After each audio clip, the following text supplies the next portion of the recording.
There we go. So Maggie, you're up first, and you were mentored by Dr. Lee if you'd like to introduce Maggie. Yes. So, hi, hello, everybody. First of all, I want to thank this N3 program and sort of in the bigger picture because you have been an incredible program for all these years. 5 years running. That's an amazing record of commitment and dedication and really successes. Um, and I'm happy to have had the chance to have two more interns this year who have both been really great, Maggie Betts and AJ Dale. I'll start with just introducing Maggie for now, and then I guess I'll come back on for to introduce AJ. But yeah, thank you for this program, and it's been just very rewarding for me personally as well, and professionally. It was beautifully run, very well organized. Everybody was well supported. So thank you so much for doing this, and I hope you are successful in kickstarting another program that sort of would inherit from this amazing first success. Anyway, thank you again. So, without further ado, the first speaker here is Maggie Betts. Maggie is an amazing student. She is interested in everything science. She's been very capable at sinking her teeth into the science of our project. She'll tell you what it's about. And we are planning to go to publication with her work. And her work, once published, she will get a chance to present it at a conference, which will probably be I mean, there's some options there, depending on which one comes up first. And so there's some options for her to present her work. And more importantly, this work will be cited very soon in a full science paper that we're actually working on, my colleagues and I, on this topic that she will bring up for you here in a bit. So this will be a reference publication as well that she's worked on. All right, and so without further ado, Maggie, go ahead. Oh, thank you so much. Let me just begin to present. Hang on. Ugh, sorry. Technology. All right, let's see. All right. Everything good? Yep.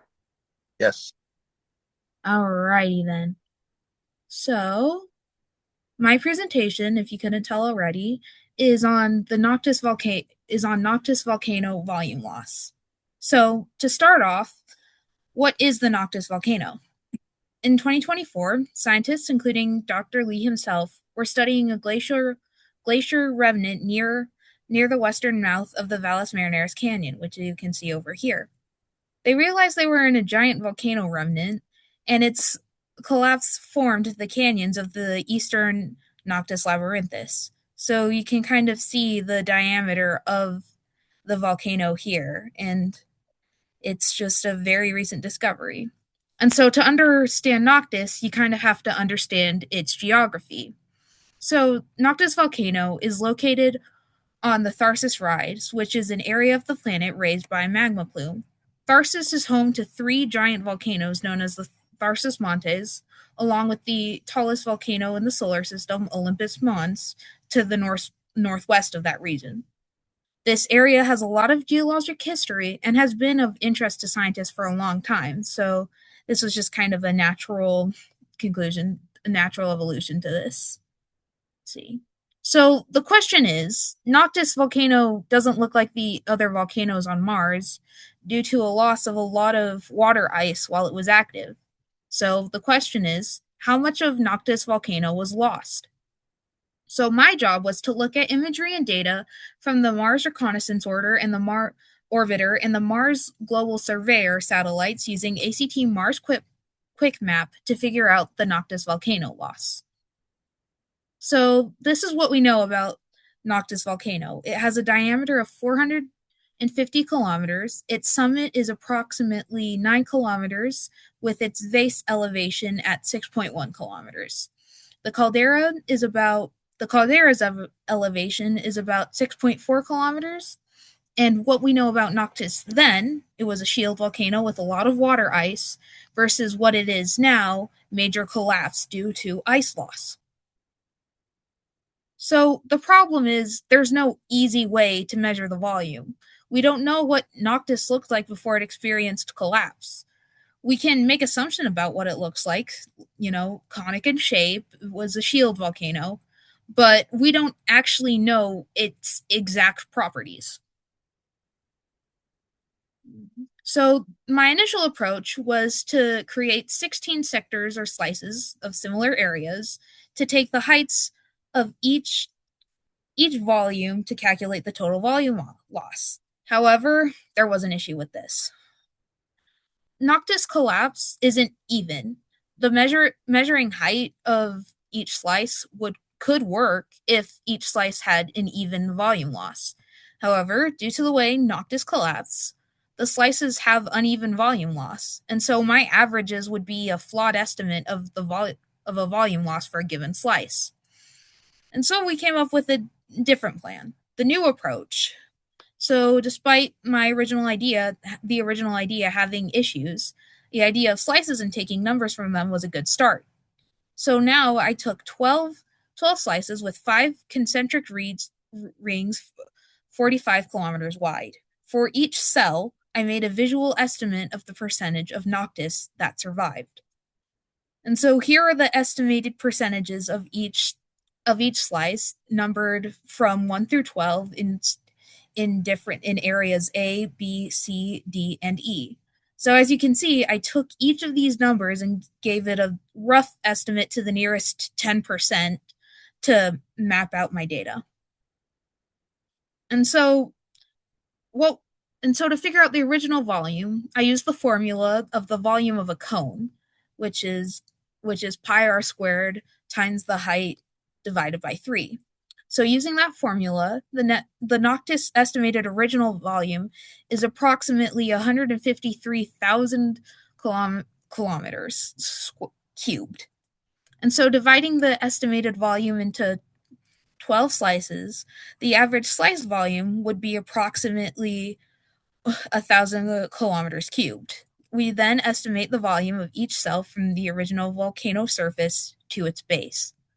So as you can see with this diagram, this is an example of a slice, and so we took the volume of a given slice to sort of estimate how much it had originally.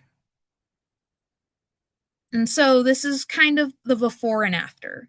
So this is the original volumes of each sector, and so sector A had approximately 1,000 kilometers, 3,000 kilometers cubed. They're all kilometers cubed. And so using the percentages I'd gathered, we could roughly estimate how much of Noctis has had its volume loss. And so we took the fraction of how much the subtotals were to try and understand how much of the volcano was collapsed.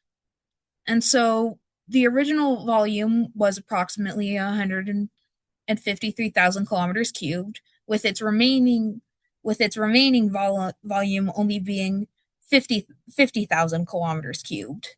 And so the Noctis volcano lost approximately 103 kilometers cubed. So in a percentage, it lost 67.32% of its original volume, which answers our question. And so Dr. Lee and Dr. Shubman had indicated the Noctis volcano's collapse was due to massive water ice loss. And so my study with Dr. Lee suggests that this ice loss resulted in 67% of the Noctis volcano original volume being lost. And so this will help scientists estimate how much of the volcano was made out of water ice. And so the potential impacts of these discoveries can give us a clue on ancient activity on Mars and more information on its geologic history, and learning about things that happened millions of years ago. And so it can also help us understand the planet's evolution through time, how we can get from a shield volcano to a collapsed volcano. And it can it can be used for other volcanoes too, especially if there has been possible collapse or erosion. And it can help us understand the history of water on Mars and the possibility of life. As well as the future of this, I would love to continue working on this research. Despite how complicated the initial question seemed, I enjoyed researching and working with the data. And the Noctis volcano site has been proposed as a possible location for crewed exploration since it's right in the middle of the action. And many other aspects of the history of Mars's geology, water, and potentially life can also be studied at this location.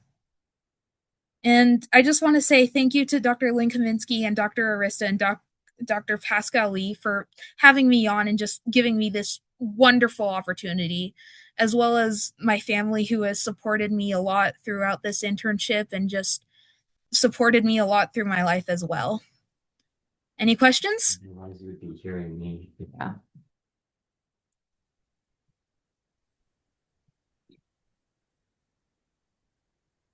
Thanks, Maggie. So I guess my main question is, well, where did it all go? 2/3 of the volcano disappeared. Did it just evaporate, basically, since it was water ice? Part of it was evaporation and the other part is erosion, since when water ice melts it can cause erosion by freezing and melting again. So it could evaporate, it could have just flowed out into the canyons, and so that's kind of another thing we could investigate. Well, that was really cool. We haven't had a project at all like this in all of the 6 years.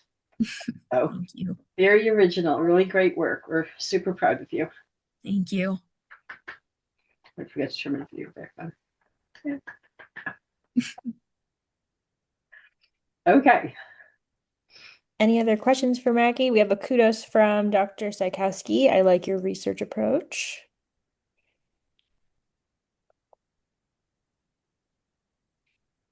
If you do have another question, you can always put it in the chat. Maggie can answer you there.